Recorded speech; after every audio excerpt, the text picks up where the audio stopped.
આ ન્યૂઝના પ્રાયોજક છે CSC બાલ વિદ્યાલયા। લાહોરી ઝીરા, હર કોઈ પીરા લાહોરી ઝીરા।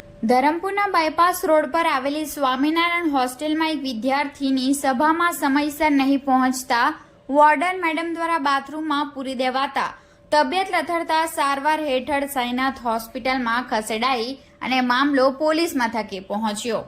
તારીખ 4 એપ્રિલ ગુરુવારના રોજ મોડી રાત્રે બનેલી ઘટનાની મળતી માહિતી મુજબ ધરમપુરના બાયપાસ રોડ પર આવેલી સ્વામિનારાયણ હોસ્ટેલમાં અભ્યાસ કરતી એક 18 વર્ષીય વિદ્યાર્થીનીને વોર્ડન મેડમ દ્વારા સભામાં સમયસર નહીં પહોંચતા બાથરૂમમાં પૂરી દેવામાં આવી હતી।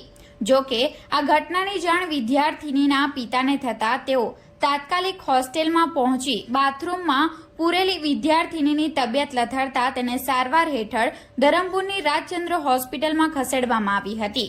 આ ઘટનાની જાણ આદિવાસી સમાજના અગ્રણીઓને થતા તેઓ પણ તાત્કાલિક રાજચંદ્ર હોસ્પિટલ ખાતે પહોંચી વિદ્યાર્થીની સાથે થયેલા વ્યવહારને લઈ તમામ આદિવાસી અગ્રણીઓ તેમજ વિદ્યાર્થીનીના પિતા દ્વારા ધરમપુર પોલીસ મથકે પહોંચી PSI શ્રીને લેખિતમાં ફરિયાદ આપી CCTV કેમેરા ચેક કરી યોગ્ય ન્યાય અપાવવા માટે ફરિયાદ કરવામાં આવી હતી તેમજ યોગ્ય તપાસ કરી દીકરીને ન્યાય મળે તેમજ હોસ્ટેલ સામે કાર્યવાહી કરવા માટે આદિવાસીના અગ્રણીઓ પિતા તેમજ તાલુકા પંચાયત અપક્ષ સદસ્ય કલ્પેશ પટેલ દ્વારા પોલીસ મથકે રજૂઆત કરવામાં આવી હતી।